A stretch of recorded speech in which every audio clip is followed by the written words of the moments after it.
Je m'appelle Clara. J'ai 27 ans, et mon monde s'est effondré lorsque mon fiancé a exigé une pause, pour pouvoir être avec ma propre sœur.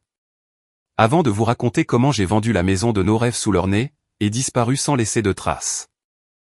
Dites-moi dans les commentaires d'où vous me regardez. Tout s'est passé un mardi. Je me souviens de l'odeur du nettoyant au citron, que j'avais utilisé sur la table basse ce matin-là. De la façon dont le soleil de l'après-midi filtrait à travers les stores, projetant de longues rayures sur le parquet. Tout était normal. Tout était calme. Trop calme. Marc était assis sur le canapé en lin gris. Celui que nous avions mis 3 week-ends à choisir ensemble. Il fixait ses mains, retournant son téléphone encore et encore. Je me suis assise à côté de lui, en laissant une petite distance polie entre nous. Et, lui ai-je dit doucement. Tu as été silencieux toute la journée. Tout va bien? Il m'a enfin regardé. Ses yeux. C'étaient les yeux d'un étranger. La chaleur avait disparu. L'affection naturelle que nous avions partagée pendant 4 ans, s'était tout simplement évaporée. Clara, il faut qu'on parle. L'air a quitté mes poumons.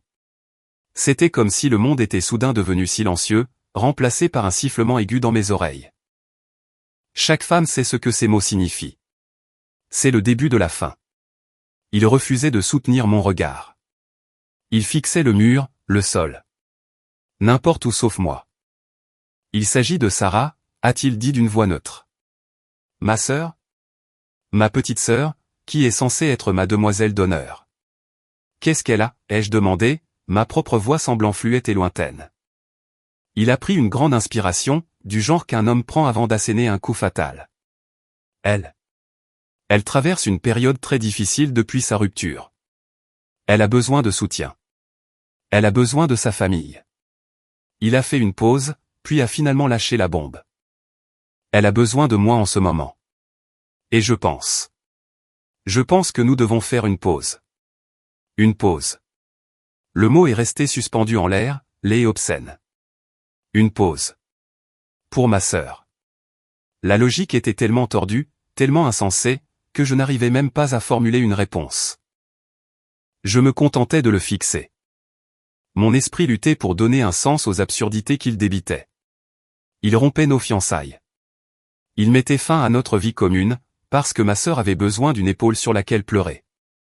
C'est alors que j'ai su, avec une certitude qui m'a glacé le sang, qu'il s'agissait de bien plus que d'une simple épaule sur laquelle pleurer. Il y a à peine 6 mois, ce silence était rempli de rire. Nous planifions notre avenir dans cette pièce même. Nous avions choisi le lieu de notre mariage de rêve, un magnifique petit vignoble dans la Napa Valley. Nos faire-part étaient déjà conçus. Nous vivions dans la superbe maison de San Diego, dont j'avais hérité de ma grand-mère.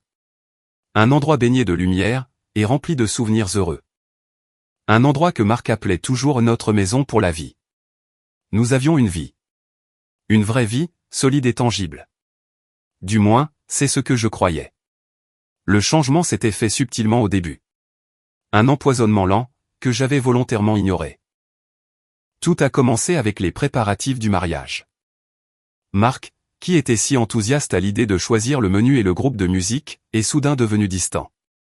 Chaque question que je posais était accueillie par un soupir et un geste de la main. Bébé, c'est juste que... Je n'ai pas la tête à ça en ce moment, disait-il. Sarah traverse vraiment une mauvaise passe. J'étais au téléphone avec elle pendant des heures hier soir. Sarah. C'était toujours Sarah. Après que son petit ami l'eut quittée au bout de 6 mois, elle s'était accrochée à Marc.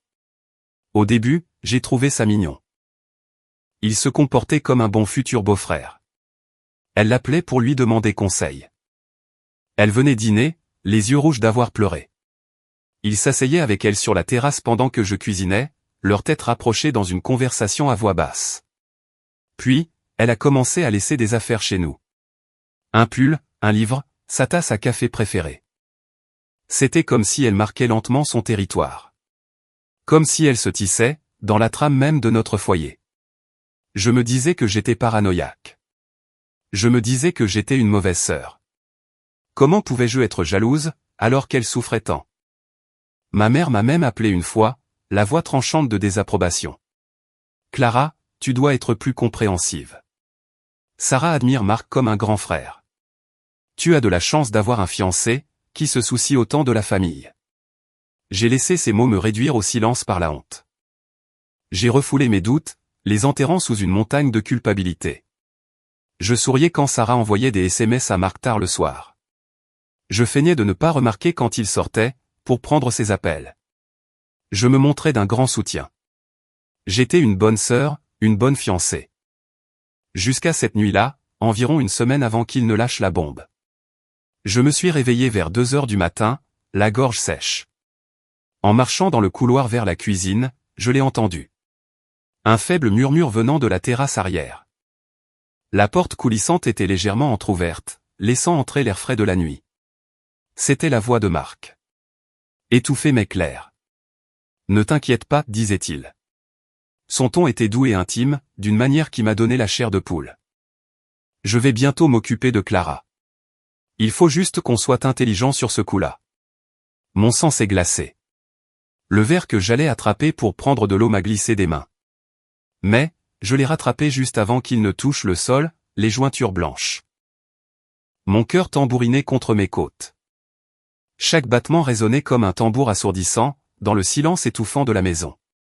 Je me tenais là, caché dans l'ombre du couloir, et je savais que je devais le confronter. Je devais savoir. Mais mes pieds semblaient cloués au sol.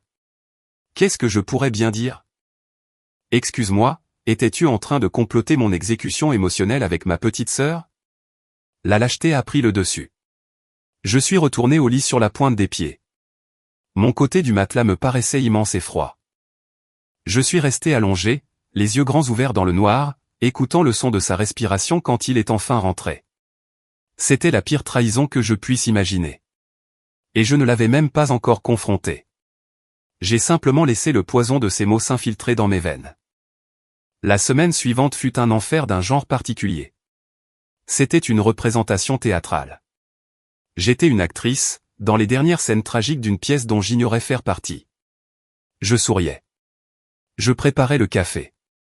Je lui demandais comment s'était passée sa journée. Et pendant tout ce temps, j'observais. J'observais la façon dont son téléphone n'était plus jamais, au grand jamais, posé face vers le haut sur le comptoir. J'observais comment il tressaillait de manière presque imperceptible, lorsque j'entrais dans une pièce alors qu'il envoyait un SMS. Je voyais les regards complices, et entendu, que lui et Sarah échangeaient au-dessus de la table du dîner. Des regards qu'il me pensait trop naïve, trop confiante, trop stupide pour remarquer. Il me traitait comme un fantôme dans ma propre maison. Un meuble qu'il devait contourner, en attendant que les déménageurs arrivent. Ils me croyaient aveugle. Ils m'ont sous-estimé. Ils l'avaient toujours fait. La confrontation, lorsqu'elle a finalement eu lieu, n'a pas été une explosion ardente. Ce fut une exécution froide et calculée. C'était ce mardi après-midi dont je vous ai parlé. Le jour où ma vie s'est scindée en un avant et un après. Il m'a fait asseoir sur ce canapé gris, celui que nous étions encore en train de payer, et il a récité son texte. Il avait répété. Je pouvais m'en rendre compte. Chaque mot était choisi pour infliger un maximum de douleur, tout en se ménageant un maximum de déni plausible. Clara, a-t-il commencé, la voix dégoulinante d'une fausse sincérité. Tu sais à quel point je t'aime. Mensonge. Et tu sais, je considère Sarah comme la petite sœur que je n'ai jamais eue. Mensonge encore plus gros. Il a continué, tissant une toile de manipulation psychologique, gaslighting, et de mensonges, à la fois stupéfiante et nauséabonde. Il a dépeint ma sœur comme un oiseau fragile et blessé, et s'est présenté comme son noble sauveur. Il m'a dit qu'elle faisait des crises de panique, qu'elle ne mangeait plus, qu'elle avait besoin de lui. Il a dit que notre relation était assez forte pour surmonter cela. Il a appelé ça un test. Il a vraiment utilisé ce mot. Un test de notre amour, un test de ma compassion, un test de mon engagement envers la famille. Si tu m'aimes vraiment, a-t-il dit, les yeux implorants, mais d'une certaine manière froid et mort.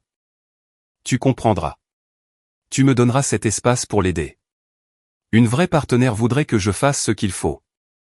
Il déformait la réalité, transformant son infidélité, sa trahison, en un noble sacrifice. Et pire encore, il faisait de moi la méchante si je ne l'acceptais pas. Si je m'y opposais, je n'étais pas une fiancée aimante. J'étais une sœur cruelle et égoïste, jalouse de la douleur de sa propre fratrie. C'était un chef-d'œuvre de cruauté. Je n'ai pas crié. Je n'ai pas pleuré. Un calme étrange et glacial s'était emparé de moi. J'avais déjà entendu la vérité sur la terrasse, au milieu de la nuit. Ceci n'était que l'histoire officielle. Celle qu'ils avaient inventée pour me faire taire. Pour me faire poireauter en coulisses comme une idiote, pendant qu'ils commençaient leur vie ensemble. Alors, j'ai simplement hoché la tête. J'ai laissé le silence s'étirer, observant la panique scintiller dans ses yeux. Il s'attendait à une dispute. Il en voulait une. Une dispute l'aurait validé, lui aurait donné l'impression d'être tiraillé entre deux femmes qu'il aimait. Je refusais de lui donner cette satisfaction. D'accord, Marc, ai-je dit, ma voix étant d'une stabilité troublante. Il a cligné des yeux, déstabilisé, hors de son script. D'accord? Juste et d'accord? Oui, ai-je répondu. Si tu as besoin d'une pause pour aller soutenir ma sœur, alors tu devrais le faire. Le soulagement qui a envahi son visage était si pur, et si peu dissimulé, qu'il m'a fait l'effet d'une seconde gifle. Il a même souri. Merci, Clara. Je savais que tu comprendrais. C'est juste pour un petit moment. Je serai de retour avant que tu ne t'en rendes compte. Je vais juste préparer un sac et rester chez un ami pour un temps. Pour donner à Sarah l'espace de venir discuter. Il s'est levé, m'a embrassé le sommet du crâne. Un geste si condescendant qu'il m'a donné la chair de poule. Puis, il s'est dirigé vers notre chambre. Je suis resté là, écoutant les bruits de ses affaires qui l'emballaient. Le bruit de la fermeture éclair d'une valise, le cliquetis de sa trousse de toilette. 10 minutes plus tard, il est ressorti, son sac à la main. « Je t'aime » a-t-il dit depuis l'embrasure de la porte. Je l'ai simplement regardé. Je ne lui ai pas répondu. La porte s'est refermée derrière lui, et le clic de la serrure a résonné, dans le silence soudain et assourdissant de la maison. J'étais seul. Et à ce moment-là, je n'avais pas seulement le cœur brisé. J'étais une femme avec un plan. Pendant environ 1 heure, je n'ai pas bougé. Je suis juste resté assis sur ce canapé. La marque laissée dans le coussin à côté de moi reprenait lentement sa forme. Effaçant la dernière trace physique de sa présence. Le silence était un poids physique qui m'écrasait. Les larmes que j'avais refusé de verser devant lui, ont fini par couler. Chaude et furieuse. Ce n'était pas seulement du chagrin, pour l'homme que je croyais aimer. C'était une rage profonde, viscérale, face à l'audace absolue de cette trahison. De la part de mon fiancé, de la part de ma propre sœur. Ma main tremblait en attrapant mon téléphone. Il n'y avait qu'une seule personne que je pouvais appeler. Mes doigts étaient maladroits en cherchant son nom. Olivia. Ma meilleure amie depuis la maternelle. La seule personne qui m'avait accompagné à travers chaque genou écorché, chaque drame du lycée, chaque triomphe et chaque échec. Elle a répondu à la 2e sonnerie. Et, toi? Je pensais justement à toi. Vous vous êtes enfin décidé pour le traiteur?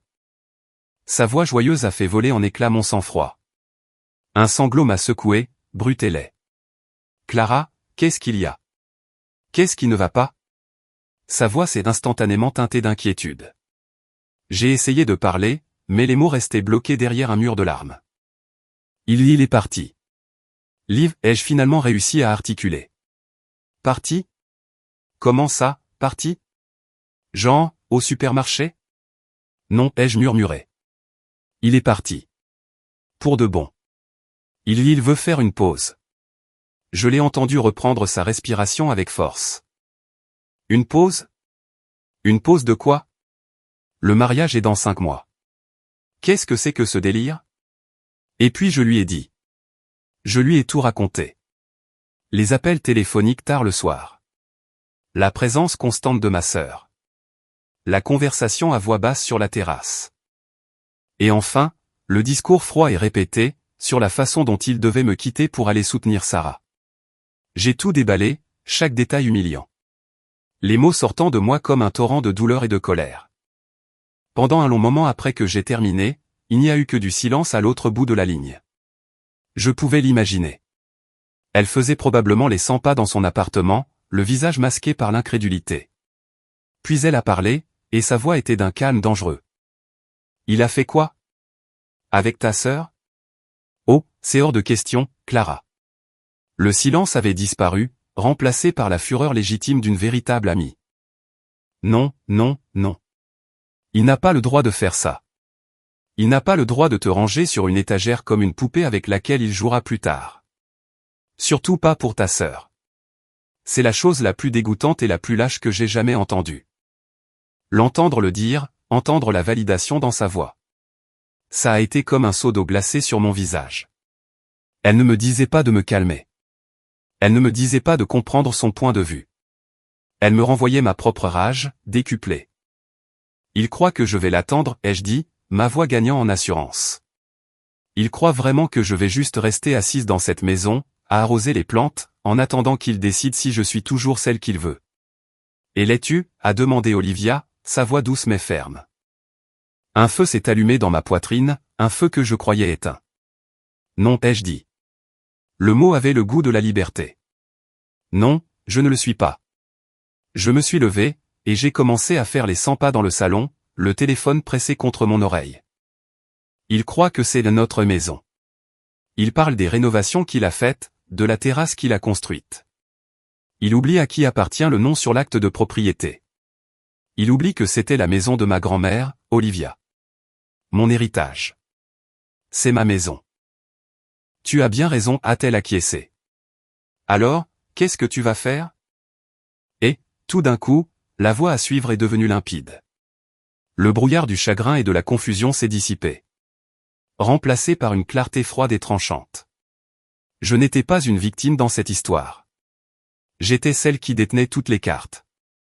J'ai arrêté de faire les 100 pas, et je me suis tenu au milieu du salon, observant cette vie qu'il avait si désinvoltement décidé de mettre sur pause. Je vais la vendre, ai-je lâché. Les mots sont sortis avant même que j'aie complètement formulé l'idée, mais ils sonnaient justes. Ils sonnaient puissants. Tu vas quoi?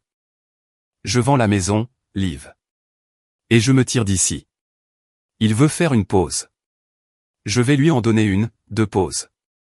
Une pause définitive. Je me suis dirigé vers mon ordinateur portable. Mes mouvements étaient désormais emplis d'une détermination que je n'avais pas ressentie depuis des mois. J'ai cherché un meilleur agent immobilier à San Diego sur Google. Le premier nom qui est apparu était celui d'une femme au sourire confiant, avec une série d'avis 5 étoiles. Je n'ai pas hésité. J'ai composé le numéro. Une voix professionnelle et amicale a répondu. Linda est à l'appareil. Bonjour, madame, et ai-je dit, ma voix stable et professionnelle, à milieu de la femme en larmes que j'étais à peine 10 minutes plus tôt. Je m'appelle Clara Miller. Je dois vendre ma maison, et j'ai besoin de le faire le plus rapidement possible. En reposant le téléphone, un étrange sentiment de calme m'a envahi. Le chemin à parcourir était terrifiant, mais pour la première fois depuis des semaines, c'était à moi de choisir. Si vous m'écoutez encore, s'il vous plaît, aidez-moi en aimant cette vidéo et en commentant le chiffre 1 ci-dessous. Cela m'indique que vous avez mis un j'aime et que vous êtes avec moi dans cette aventure. Votre soutien est un encouragement incroyable. S'il vous plaît, commentez avec le chiffre 1. Et ensuite, laissez-moi vous raconter la suite. Les 2 jours qui ont suivi ont été un tourbillon d'actions méthodiques et silencieuses. Linda, l'agent immobilier, était une véritable force de la nature. Elle est venue dès le lendemain matin. Le regard vif, et l'attitude très professionnelle. Elle a parcouru ma maison, la maison de ma grand-mère.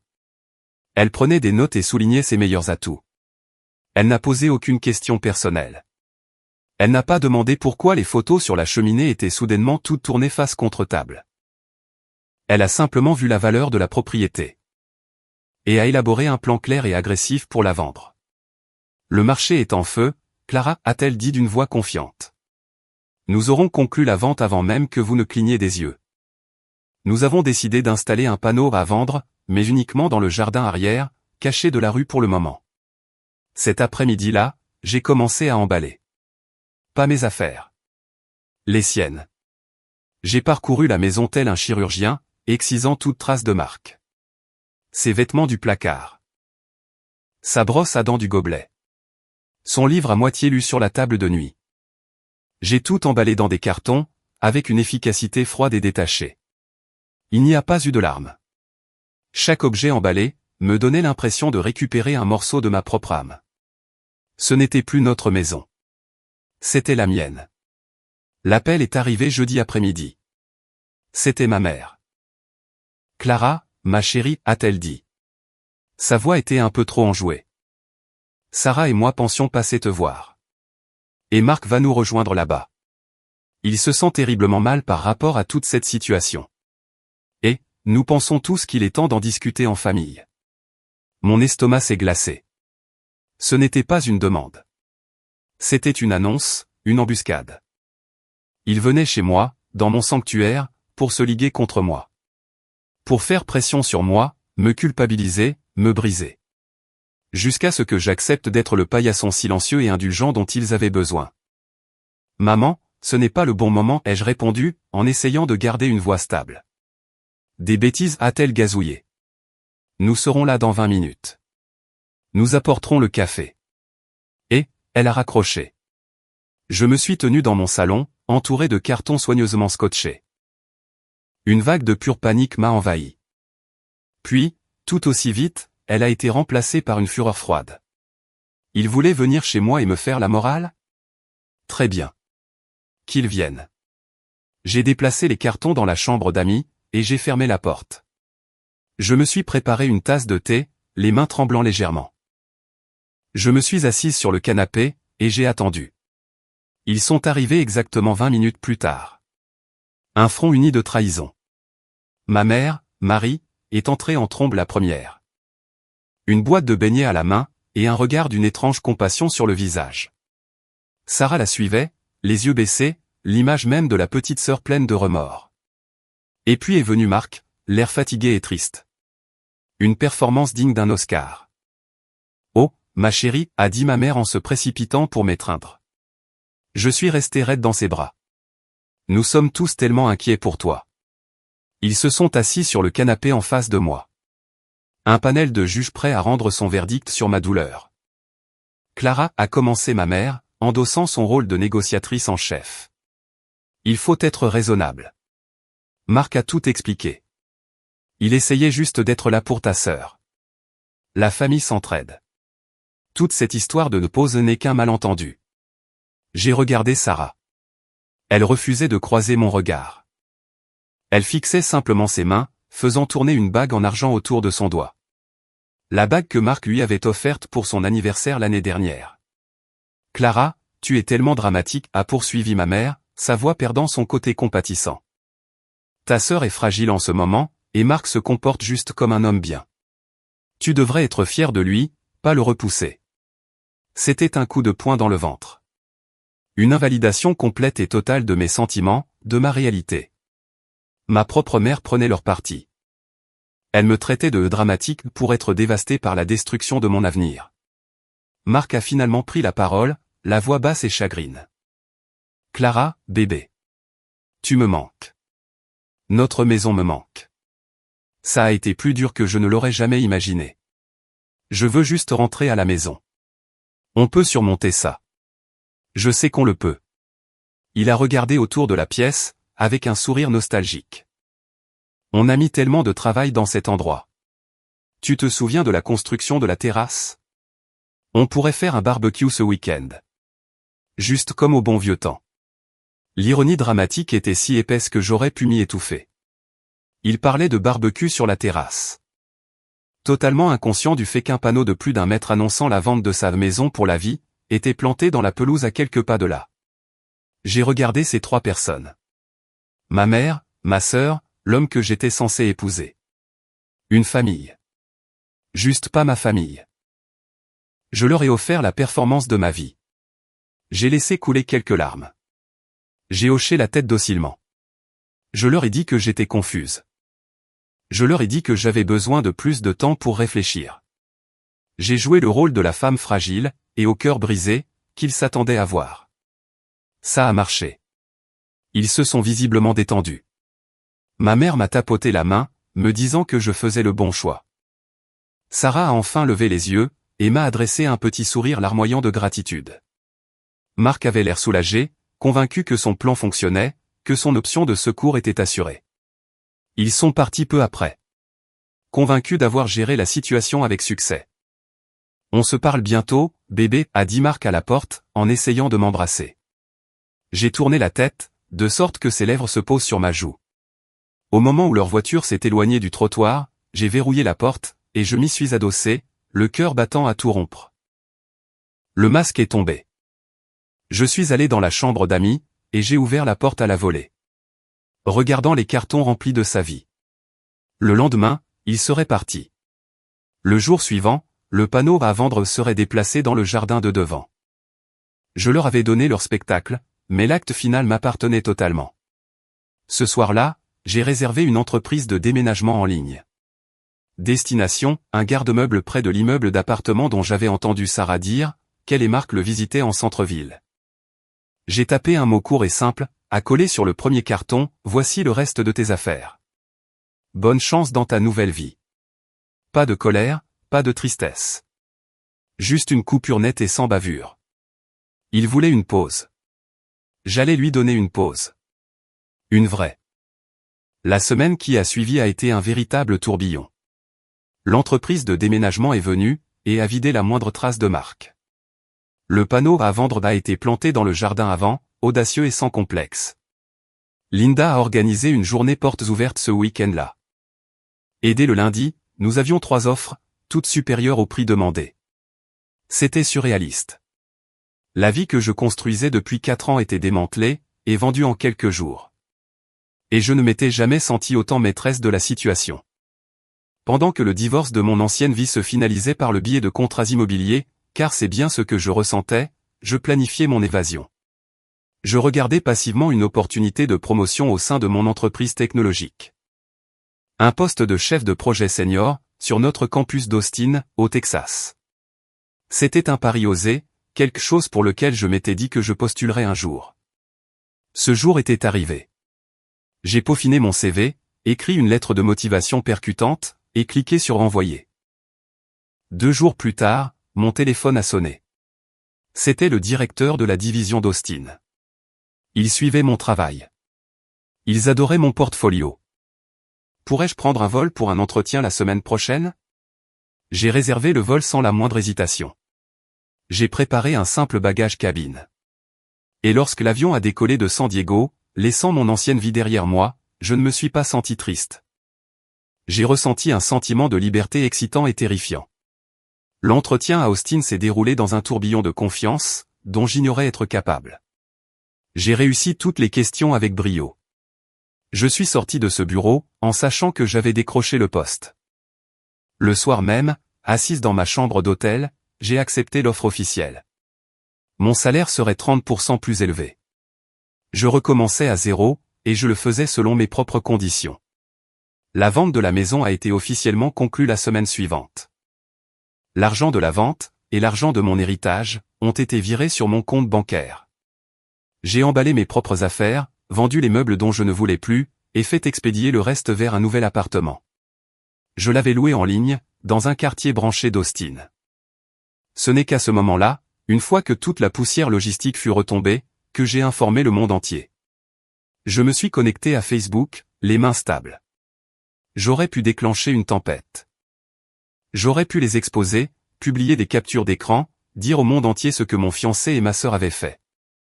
Mais, cela aurait été leur drame, pas ma victoire. À la place, j'ai choisi une simple photo de moi souriante, prise lors de mon voyage à Austin, devant une fresque murale colorée. Et j'ai rédigé une légende simple et épurée, excité d'annoncer que je commence un nouveau chapitre. J'ai accepté une promotion en tant que chef de projet senior, et je suis ravi d'appeler Austin, Texas, ma nouvelle maison. Parfois, lorsqu'une porte se ferme, une autre, beaucoup plus grande et meilleure, s'ouvre. À de nouveaux départs. J'ai cliqué sur publier et j'ai éteint mon téléphone. Lorsque je l'ai rallumé quelques heures plus tard, c'était la tempête. Mais pas celle à laquelle je m'attendais. Ce fut une explosion de soutien. Des dizaines de commentaires, des centaines de j'aime, des amis me félicitant, d'anciens collègues me souhaitant le meilleur. Et, glissés entre eux, les questions confuses de la famille, des amis et des proches éloignés. Waouh, félicitations. Marc déménage avec toi. C'est soudain. Qu'en est-il du mariage? Mon téléphone a vibré avec un texto de mon cousin. « Clara, qu'est-ce qui se passe? Ta mère vient de publier des photos de Sarah et Marc à la plage, et toi tu déménages au Texas ?» Je n'ai pas eu besoin de dire un mot. La vérité se révélait d'elle-même. Mon annonce simple et positive, mise en parallèle avec leur manque de respect flagrant, peignait un tableau très clair. Je passais à autre chose. Ils affichaient leur relation sous le nez de tout le monde. Les gens pouvaient tirer leurs propres conclusions. L'appel le plus important est arrivé ce soir-là. C'était mon père. Mes parents avaient traversé un divorce difficile il y a des années. Et mon père avait toujours été le plus calme, le plus observateur des deux. « J'ai vu ta publication, ma chérie, a-t-il dit, la voix chargée d'une émotion qu'il montrait rarement. Ta tante m'a appelé. Elle m'a raconté ce que ta mère disait. Et elle m'a dit ce que Marc et Sarah faisaient. Il a fait une pause. Je suis tellement désolé, Clara. Je suis tellement désolé qu'il t'ait fait ça. Les larmes ont piqué mes yeux. Ça va, papa? Je vais bien. Non, ça ne va pas, a-t-il rétorqué, et j'ai entendu une dureté poindre dans sa voix. Une colère qui faisait écho à la mienne. Marc est un petit entrepreneur. Tu sais qu'une bonne partie de ses meilleurs clients venaient de mes recommandations, n'est-ce pas? De mes amis architectes qui me faisaient confiance. Je sais, ai-je murmuré. Eh bien, a-t-il dit, d'un ton sombre et définitif. J'ai passé quelques coups de fil cet après-midi. Je leur ai dit que je ne pouvais plus, en mon âme et conscience, recommander Marc pour aucun projet. Je leur ai dit que ma recommandation était officiellement retirée. Aucun homme qui fait ça à ma fille n'obtiendra plus jamais une recommandation de ma part. C'est fini. J'étais sans voix. C'était une action tellement décisive, tellement radicale. Ce n'était pas seulement du soutien émotionnel. C'était une justice tangible. Il avait retiré la seule chose que Marc valorisait le plus, l'apparence du succès et de la respectabilité. Ma nouvelle vie avait commencé, et la démolition de la sienne venait juste de s'amorcer. La vie à Austin était une bouffée d'air frais. Je me suis jeté à corps perdu dans mon nouveau travail. Ma nouvelle équipe était incroyable, intelligente, motivée. Et, merveilleusement ignorante du drame que j'avais laissé derrière moi. J'étais juste Clara, la nouvelle chef de projet senior. Je n'étais pas la fiancée et conduite, ni la sœur trahie. J'étais une page vierge. J'ai trouvé un studio de yoga, j'ai découvert les meilleurs tacos au petit déjeuner de la ville. Et, petit à petit, j'ai commencé à me retrouver. Je n'avais pas eu de nouvelles de Marc, Sarah ou de ma mère depuis mon départ. J'avais bloqué leur numéro. Mais je savais que s'ils le voulaient vraiment, ils pourraient trouver un moyen. Pendant environ un mois, il n'y a eu que du silence. J'ai appris par le bouche à oreille, principalement par mon cousin, que les choses n'allaient pas fort à San Diego. Les coups de fil de mon père avaient eu un effet dévastateur. Marc avait perdu 2 contrats majeurs du jour au lendemain. Les nouvelles vont vite dans ce milieu. Les gens parlaient. Mon départ simple, et sans drame les avait fait paraître encore pire. J'étais à mon bureau, un mercredi après-midi, plongé dans un tableur budgétaire, quand mon téléphone fixe a sonné. C'était la réceptionniste du rez-de-chaussée. « Clara, il y a un Marc Miller ici pour te voir. Il dit que c'est personnel. Dois-je le faire monter ?» Mon sang s'est glacé. Marc. Ici, à Austin. Dans mon immeuble de bureau. Comment m'avait-il même trouvé? L'audace de cet homme était stupéfiante. L'espace d'un instant, j'ai envisagé de dire à la réceptionniste d'appeler la sécurité. Mais ensuite, un autre sentiment a pris le dessus. La curiosité. Je voulais le voir. Je voulais voir à quoi ressemblait un homme qui avait tout perdu. C'est bon, Judy, ai-je dit d'une voix étonnamment calme. Faites-le monter. Je me suis levé, et je me suis dirigé vers la cloison vitrée de mon bureau. Regardant par-dessus l'espace de travail en open space. Quelques minutes plus tard, les portes de l'ascenseur se sont ouvertes, et il en est sorti. Il avait l'air épouvantable.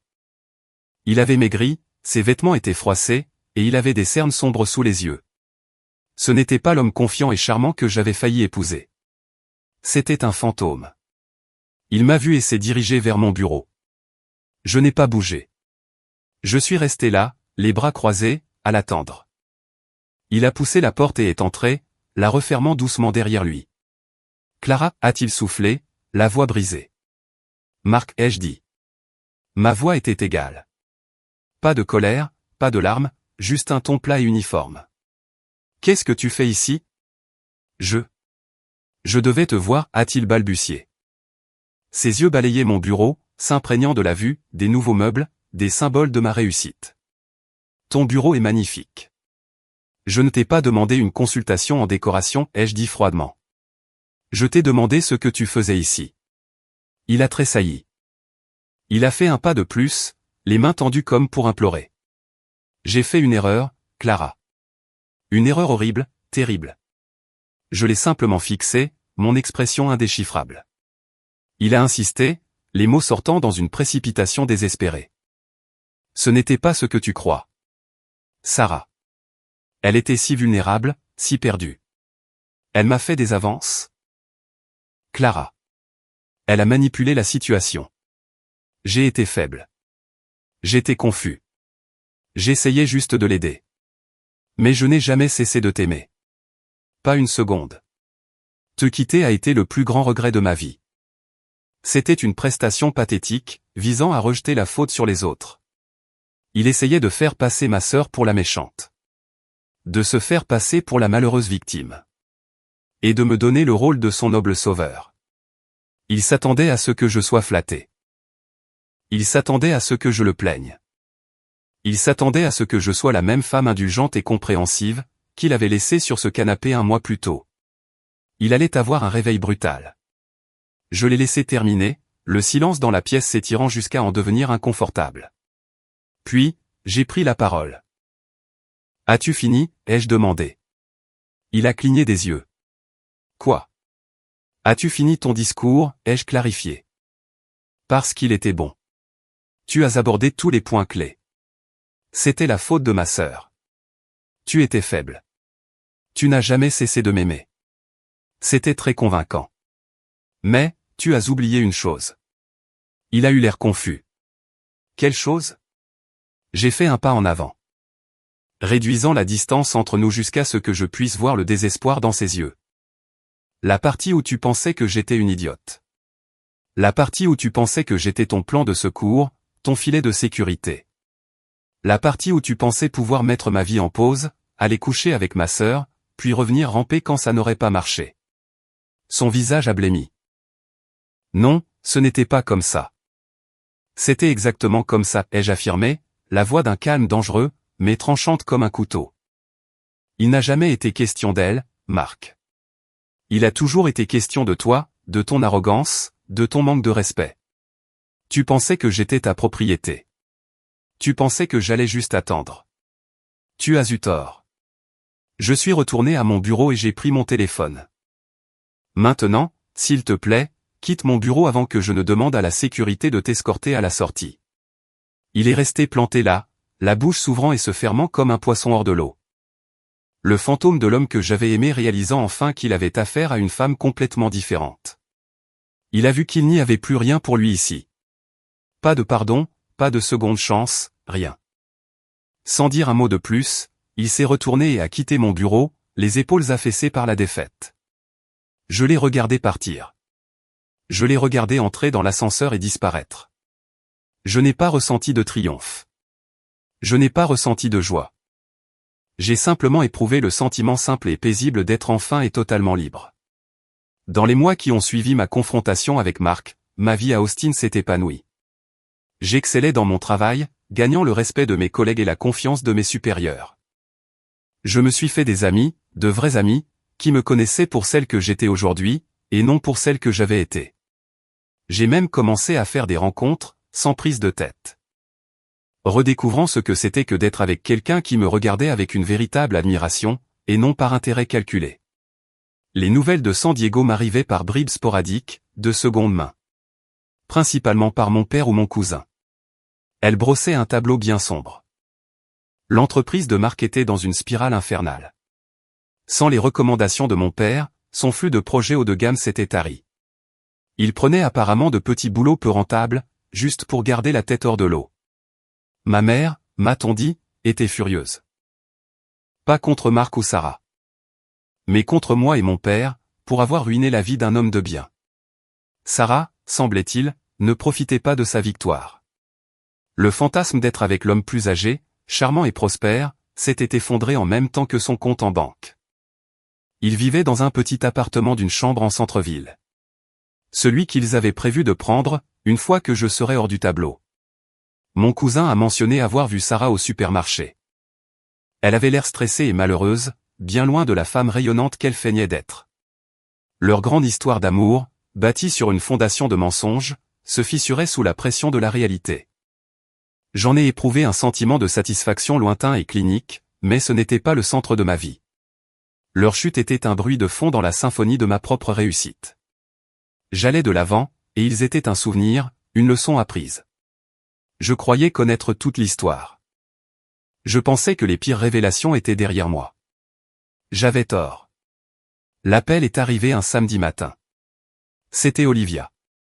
Sa voix était étrange, tendue par une émotion que je n'arrivais pas tout à fait à identifier. Clara, a-t-elle dit. Est-ce que tu es assise? Je le suis maintenant, ai-je répondu en m'asseyant sur mon canapé. Que se passe-t-il, Liv? Tu as une voix bizarre. J'ai trouvé quelque chose, a-t-elle annoncé. Quelque chose que tu dois voir. Ma mère se débarrassait de son vieil iPad. Celui que toute la famille partageait quand on allait chez elle. Elle m'a demandé de le réinitialiser pour elle, avant d'en faire don. Je passais en revue les anciens comptes email pour les déconnecter. Et j'ai vu celui de Sarah. Mon cœur a commencé à battre un peu plus vite. D'accord. Son compte était toujours connecté, et il était synchronisé. Clara, tout y était. Des emails remontant à plus d'1 an. Je suis restée silencieuse, dans l'attente. Je ne fouillais pas, je te le jure, a poursuivi Olivia, la voix précipitée. J'étais sur le point de me déconnecter, quand j'ai vu un objet qui m'a arrêté net. C'était de Marc, d'il y a 10 mois. L'objet était notre plan en point. Une peur glaciale m'a envahi. Liv, qu'est-ce qu'il disait? Clara, c'est pire que ce qu'on pensait. Ce n'était pas une erreur. Ce n'était pas une liaison récente. C'était une escroquerie de longue haleine. Ils couchaient ensemble depuis près d'1 an. Ils avaient tout un plan. Je l'entendais manipuler des papiers. Elle les avait imprimés. Je vais t'en lire un. Celui-ci est de Sarah à Marc, et date de décembre dernier. J'ai retenu mon souffle. La voix d'Olivia était plate, dénuée d'émotion, alors qu'elle lisait les mots de ma sœur. Marc, tu dois être patient. Je sais que c'est difficile, mais on ne peut pas tout gâcher maintenant. La grand-mère de Clara est malade. S'il arrive quelque chose, Clara aura la maison. On a besoin de cette maison. Tiens bon jusqu'après le mariage. Une fois que ton nom sera sur l'acte de propriété en tant que son mari, ce sera un bien conjugal. Ensuite, tu pourras la quitter. Nous aurons la maison, la sécurité. Encore quelques mois de comédie. Je peux le supporter. Et toi? J'ai fermé les yeux. Les mots m'ont frappé comme des coups physiques. Ce n'était pas juste de la tricherie. C'était un complot prédateur et calculé. Il ne se contentait pas de me trahir. Ils visaient l'héritage de ma grand-mère. Ils attendaient qu'elle meure. Ils voyaient mon chagrin, ma tragédie familiale, comme une opportunité financière. Ils voulaient que son nom figure sur l'acte de propriété de ma maison, l'endroit sacré que ma grand-mère m'avait légué, pour ensuite me jeter comme une malpropre. Le divorce qu'ils avaient planifié, aurait été financièrement dévastateur. Olivia a continué à lire. La voix tremblante de rage. Il y avait des emails de Marc rassurant Sarah, parlant de leur avenir, de la façon dont ils redécoreraient la maison de ma grand-mère, une fois que je serais parti. Ils avaient discuté du fonds universitaire que mes parents avaient mis en place pour moi, se demandant s'ils pourraient y avoir accès. Ils avaient choisi des meubles. Ils avaient planifié une vie, sur les ruines de la mienne. Il y a plus, a murmuré Olivia. Ils parlaient constamment de toi. De ta naïveté, de la facilité avec laquelle on pouvait te tromper. J'ai fini par retrouver ma voix. Envoie-les-moi, ai-je dit. Envoie-moi tout. Quelques minutes plus tard, l'email est arrivé. J'ai ouvert le PDF. Page après page de leurs mots, de leurs plans, de leurs mensonges.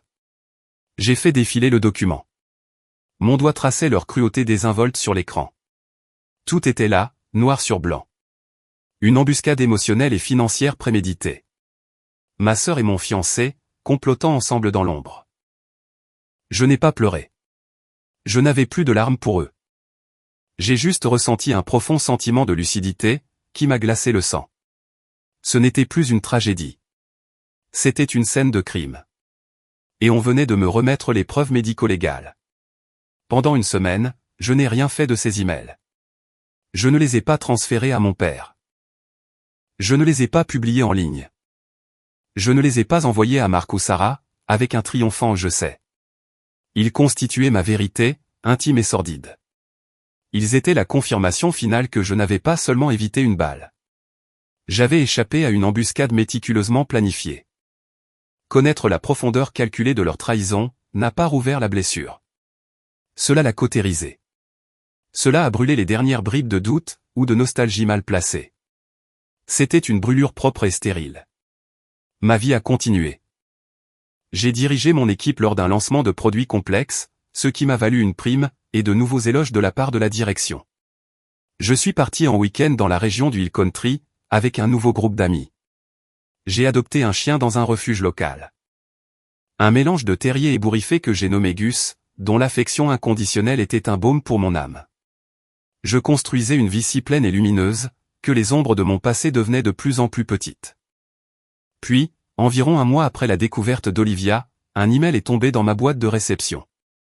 Il provenait d'une adresse que je ne connaissais pas, mais l'objet a noué mon estomac. Il faut qu'on parle. C'était de Sarah. J'ai failli le supprimer sans le lire. Qu'est-ce qu'elle pouvait bien avoir à dire qui compte? Mais une curiosité morbide, le même sentiment qui m'avait poussé à demander à la réceptionniste de faire monter Marc à mon bureau, m'a poussé à l'ouvrir. L'email était long, décousu, et dégouliné d'apitoiement. C'était un chef-d'œuvre de délire narcissique. Elle me disait que Marc l'avait quitté. Que son entreprise avait complètement fait faillite. Il était endetté, et il l'avait blâmé pour tout. Il l'avait qualifié d'erreur, et était retourné vivre chez ses parents dans un autre état. Elle était expulsée de leur appartement. Elle n'avait pas d'argent. Elle ne trouvait pas de travail. Et puis est venue la chute. Je sais que les choses ont été compliquées entre nous, écrivait-elle. Mais tu es ma sœur, ta famille. Tu as toujours été celle qui réussit, la chanceuse. Tu as eu l'héritage de grand-mère. Tu as eu la grosse promotion et le salaire élevé. Ce n'est pas juste que je me retrouve avec rien. Ta nouvelle vie a été bâtie sur les cendres de la mienne. Et tu me dois quelque chose. J'ai parlé à un avocat, et il a dit que la famille avait des obligations. J'ai besoin que tu m'aides. J'ai besoin de 5 000 € pour trouver un nouvel appartement, et me remettre sur pied. C'est la moindre des choses après ce que ton père a fait à Marc. Ce qui a pratiquement ruiné ma vie aussi. Je l'ai lu 2 fois. Puis une 3e. J'ai carrément éclaté de rire. C'était d'une audace tellement époustouflante, tellement dénuée de conscience de soi, que ça relevait presque de leur performance. Il n'y avait aucune excuse. Aucun remords. Aucune reconnaissance de la douleur qu'elle avait causée. Juste une exigence. Elle avait essayé de me voler ma maison, mon avenir et ma santé mentale. Et maintenant que son plan avait échoué, elle s'estimait en droit de réclamer mon argent. Elle me tenait pour responsable des conséquences de ses propres actes. L'espace d'un instant, j'ai envisagé de lui renvoyer le PDF de ses propres emails. Un simple et brutal échec et mat. Mais à quoi bon? Cela ne lui donnerait pas une conscience. Cela ne lui procurerait que la satisfaction dramatique d'avoir été prise au piège. Elle ne méritait même pas cela. Au lieu de cela, j'ai pris une grande inspiration, et j'ai commencé à taper. Ma réponse fut courte. Ce serait la dernière chose que je lui dirais de ma vie. Sarah, ai-je écrit. Tu as raison sur un point. Je réussis. Je me suis construit une nouvelle vie. Pas sur les cendres de la tienne, mais sur les cendres de celle que Marc et toi avez essayé de réduire en poussière. Tu n'as aucun droit sur ma maison. Mon bonheur ou mon argent. Mon père n'a pas ruiné la vie de Marc. Marc l'a ruiné lui-même. Avec ton aide. La vie que tu as aujourd'hui n'est pas de ma faute. C'est le résultat direct des choix que tu as faits. Je ne t'enverrai pas d'argent. Je ne suis pas ton filet de sécurité. Mon dernier cadeau pour toi est ce petit conseil gratuit. Le véritable succès, celui qui dure, se bâtit sur l'intégrité, pas sur la tromperie. J'espère qu'un jour tu comprendras cela. Considère la vie que tu as aujourd'hui comme le prix des choix que tu as faits. Je te souhaite le meilleur, mais je n'en ferai pas partie. Je l'ai signé simplement, Clara. J'ai cliqué sur envoyer. Ensuite, j'ai créé un filtre pour envoyer directement à la corbeille les futurs emails venant d'elle ou d'adresses similaires. Sans les lire. Je l'ai bloqué sur toutes les plateformes. J'ai rompu le dernier lien toxique. Cela fait 2 ans depuis ce jour. Ma vie est belle. Elle est plus que belle, elle m'appartient. Gus ronfle à mes pieds pendant que j'écris ceci. Ma carrière est florissante. Je suis dans une relation amoureuse saine avec un homme qui me respecte. Un homme qui trouve que mon indépendance est ma qualité la plus séduisante. Je parle à mon père toutes les semaines. Je n'ai pas parlé à ma mère, ni à ma sœur depuis cet horrible jour, dans mon ancien salon. Parfois, la seule façon de guérir une blessure est d'amputer le membre infecté. La pire chose qui me soit jamais arrivée, ce n'est pas d'avoir perdu un fiancé ou une sœur. La pire chose, c'est d'avoir réalisé que j'avais bâti ma vie autour de personnes qui voyaient mon amour comme une ressource à exploiter. Et la meilleure chose qui me soit jamais arrivée, c'est d'avoir eu cette opportunité brutale, douloureuse et libératrice, tout réduire en cendres. Pour construire quelque chose de nouveau, de plus fort. Quelque chose de vrai, sur mes propres fondations. Merci d'avoir écouté mon histoire. Ce ne fut pas facile à raconter, mais c'était important. Pour tous ceux qui ont un jour eu l'impression d'être insignifiants. D'être un plan de secours. Ou que votre amour était considéré comme un dû. Sachez ceci. Vous êtes l'architecte de votre propre vie. Ne laissez jamais personne d'autre tenir les plans. Je suis curieuse, avez-vous déjà dû faire table rase pour vous sauver? Dites-le moi dans les commentaires. Et si mon histoire a résonné en vous, pensez à aimer cette vidéo et à vous abonner pour en découvrir d'autres. Vous n'êtes pas seul.